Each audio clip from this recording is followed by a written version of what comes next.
What's up, Internet? Welcome back to the podcast. Today's another mini episode. I wanted to talk a little bit today because the last mini episode I talked a little bit about the provision of the Lord and how he's proven himself so often in my life. And I touched on this a little bit in the first episode with my brother, and I think also in the second episode with my wife about the ways that the Lord has provided. But I figured maybe here would be a good time to like just kind of condense all those things into one chit chat and hopefully it stirs people's faith that things are going to be okay. Um,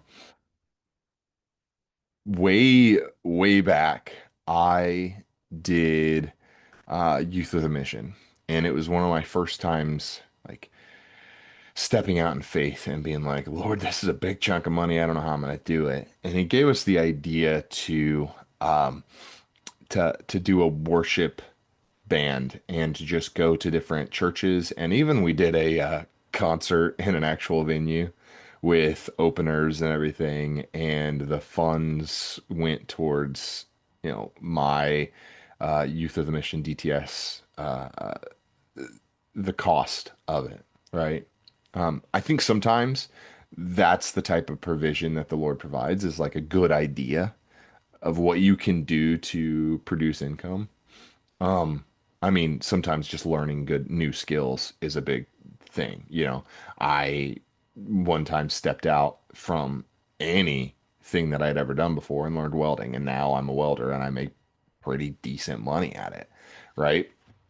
Sometimes that's the way that he provides, and that's totally okay too. But um, I didn't have enough for my outreach, and my family ended up coming through and providing all of it. Like I had gone to Hawaii, had no idea how I was going to come up with the money for my outreach, and my parents, not that they really had it, came up with the remainder of what I needed. And it was like, okay, that's not how I wanted you to provide, Lord, but like, okay, I can go and I can do it. And he did provide, right? I think sometimes we expect it to be a certain way and we're like, ah.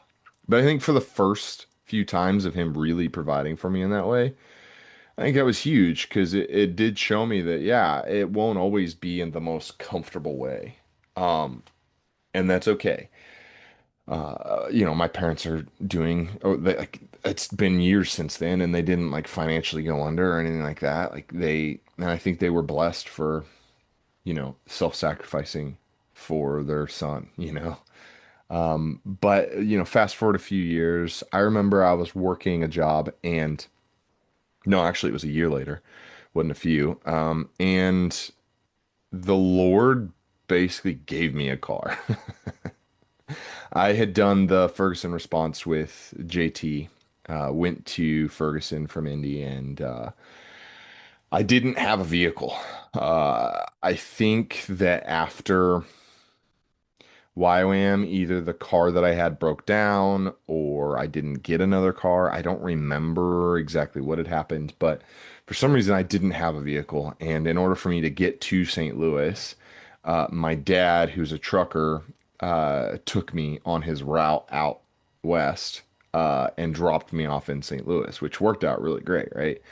But I didn't have a vehicle of my own, so that whole time I was just catching rides with whoever was going wherever, and I'm in a city by myself without anybody. And one of the guys that led one of the ministries in the area, he found an old salvage title car that somebody else was trying to get rid of, and he fronted the money for it. I was like, I'm stepping out in faith here. I've stepped away from my job to go do this thing. And I'm taking like 2 months off, not working. I have just enough to cover my bills for the next couple months. And I don't have a vehicle, so I don't know what's going on, but I'm just trusting the Lord. And next thing I know, I was given a car. Um, Blew my mind. It was awesome. I, didn't have to do that much to get it cleared of the salvage title thing and got a clean title. And It ran for a while uh, before I finally had to give it up. And yeah, the Lord gave me another truck a few years later, but I'll get to that in a minute. Uh, so like sometimes those things do happen. I've heard stories like that like so many times. And then it happened and I was like, "Whoa." And honestly, it wasn't until recently that I remembered that first vehicle because I remember the second one. But I had forgotten for so long that like, "Oh yeah, the Lord's given me actually two vehicles." And just I don't know, it's cool to look back and be like, "Wow, the Lord really provided in so many ways."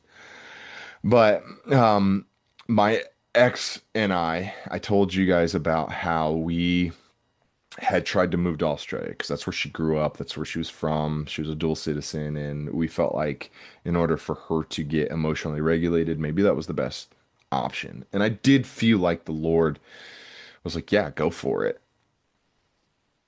We did so, and we relied too heavily on her family, and we ended up getting kind of screwed over in that. But while we were there, after sort of the family dynamic fell apart, God gave us a community of believers who took us in. Like we stayed with these people that were a part of a house church, and I learned what house churches were. And to be honest, for a very long time after that, I was like, this is how the church should be. In some aspects, I still agree it probably should be, but I did get a little chip on my shoulder about how the church operates. I'm not gonna lie. And for a while, I struggled with that, but it's fine. We're past that. I accept the bride as she is, though encourage her to change in some ways. But that said, we were given the ability to stay with a family who loved the Lord and provided for us in that time. We didn't know what we were going to do otherwise, but the Lord provided, and he proved that like, yeah, I did allow you to come over here and I'm going to take care of you. And about a month of staying with them, and we finally were able to get tickets. My grandparents paid for us to get tickets home, and man, it was wild. And then when the relationship fell apart, right before that, we were back in the States and we were at my young adult small group with Luke and Hannah. They will be in an episode coming out soon. They had it in their house, and there was a family there that almost was like they lived really far away, so they only came a handful of times. But we were talking about sort of what was going on with us and how we had just gotten back, and we were trying to get our lives picked back up, and they called us at random and we're just like, "Hey, we were praying about it, and we really feel like the Lord wants us to give you our truck." I was like, "Whoa." So that was the second time I got a free vehicle from the Lord. He does this stuff. Not saying he's going to do it for you necessarily, but like he does provide when we need it. And I think that was a massive thing for both me and my ex to prove that like, yeah, the Lord actually is taking care of us. But for me, when the relationship started to fall apart, it was massive because I was like, okay, God, you've proven over and over again that you care about me. And I went through a season there where I was like, but do I believe you love me? And he had to work on me through that, obviously. But then, a few years later, I just sort of stepped out in faith again. I was like, this isn't going to be ministry focused at all. I'm going to go live. I'm going to move into a van and just go live on the road and see what happens. Lord, I know you love me. I know you care for me. And at the time, I had him a little bit like, okay, you're here, but also like, I'm not paying too close attention to you, I guess. I sort of stiff armed him a little bit. I'm not gonna lie. But I stepped out and I was like, but I'm gonna be okay. And it was true. I spent most of that next year on the road. Well, first of all, he provided me the skills to convert the van. I was working at a fabrication shop. I'd learned how to weld, all that stuff. So, provision for later, because I'd been welding the last year and a half, 2 years, whatever it is. And during that time, I lived on like $1,000 a month. Why was I able to do that? Well, because back when we went to Australia, we went bankrupt on all my debt. Not that I had a lot, but it was like, hey, we're not planning on coming back to America, so why should we keep paying for this stuff that, you know? So I did that. I just did that. I was like, I don't think it's a terrible idea. And honestly, in some situations, I actually think some people probably should go bankrupt. If you are drowning, then maybe speak to somebody about that as a possibility. I'm not saying just go do it. I'm not saying that. But I'm saying that like if you're in a really bad situation or you're not making enough to cut, because we weren't making enough to cover my bills at the time, that had a lot to do with the emotional dynamic of, but I won't go into that. But we couldn't afford any of it. And in order for us to cross the ocean and try to get her emotionally regulated, because that's all I wanted, we went bankrupt. And because of that, I didn't accrue any debt for the next several years. And so I was able to live on the road in my van, living on $1,000 a month. Things that the world seems is like detrimental or absolutely terrible, or things you should never do, or like the worst things that could happen to you, like my divorce and etc. Right? The Lord will turn it for good. And he did. I was able to go live in a van and off my motorcycle for I think 3 years. And it was amazing. And I was able to live off of next to nothing because of the terrible things in my past, right? He turned it for good. And I had experiences and I became a more full picture of who I am because of all that. It's just another proof that like the Lord turns bad things for good. That's my point. Um, and so I lived off of next to nothing. And, you know, I broke down a motorcycle and got a job that paid for me to like paid me enough to get another motorcycle real fast within a couple months. Um, then that job kind of went away and I was like, I don't want to do videography anymore. And he provided. I took a detour and that didn't work out. And next thing I know, he's like, hey, go to St. Louis. And he provided. I got jobs that allowed me to learn new skills like tiling and allowed me to rebuild the van and make it better than it was. It may not be a full rebuild. We're gonna be selling that, by the way. So if anybody wants a van that is good for weekend warrior stuff, or if you want to live in it, it needs a little few amenities. But I digress. Um, but it allowed me the opportunity to just kind of go stay in St. Louis and be under my old mentor JT for a while and see what the Lord did. And then he provided and he provided. And because of the life I was living, I had done the Instagram thing and become a quote unquote mini influencer or whatever, micro influencer, whatever they call it. And so I was able to meet my wife because honestly, the Lord provided through, you know, me taking steps in faith on the anti-porn stuff, right? All that to say, you can take your steps of faith and trust that the Lord will provide because he will. He's proved it so many times in my life. And this isn't even like this is just the big stuff. There's so many little ways that he's provided. And even in this last several months, right? I was working at my job. We're preparing for a child, and all the other things that are changing over the next several months. And all of a sudden I get hit by a truck, right? Breaks my hand, messes up my hips. And for a month, I was stressed out. I'm not going to lie, because I didn't know what was going to happen financially. But even through that, the entire time, my wife and I kept looking at each other and being like, no, the Lord's going to provide. Okay, anxiety rises. No, the Lord's going to provide. It's okay. It's okay. I can set that aside. I don't have to worry about it. And then it would come back and I'd worry about it. And I'd be like, no, you know what? The Lord It's proven over and over again. He will provide. And he does over and over. And yeah, so about a month later, I find out, I get approved for disability and all the other stuff. I don't know how much I should go into it because it's technically still a process and there's legal teams and all that other stuff. So I won't go super deep. But basically it's like, okay, yeah, Lord, you proved it. You're working this out. And it won't be finalized for who knows how long, but it's all working out, right?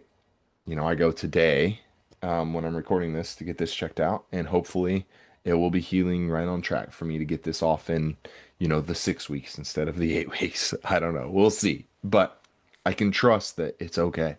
It's working out. Things fall into place when they need to. I had to pay out of pocket for the surgery because of, you know, the medical system nonsense. And we were stressing about it. And I got the check for the totaled bike, and it covered half of it. Little things like that. Over and over, the Lord has provided in so many different ways, right when we need Him to. It's stretching. It doesn't usually feel good right in the moment, but afterwards, I've always been able to look back and be like, wow, the Lord really provided. So that said, Um, I guess today's episode is hopefully an encouragement to anybody who's like, what am I gonna do? How do I get through this?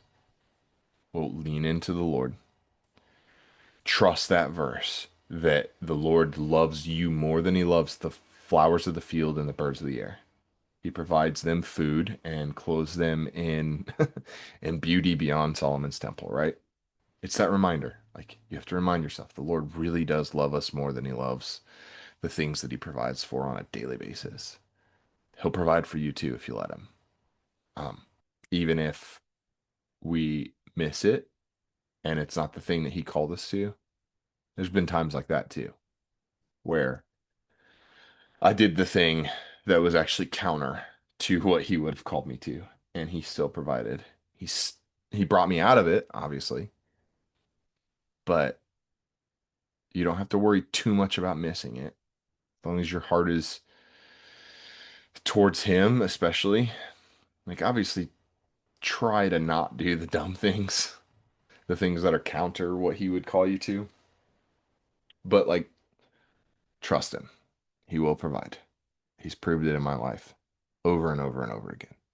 And I know that if you lean into him and you trust him and you step out in faith, you know, with wisdom or through zeal, even if you genuinely feel like the Lord's calling you to something crazy, go for it. It's the worst that can happen. You end up back in your parents' house for a little bit. Did that a few times too. It's okay. Um, so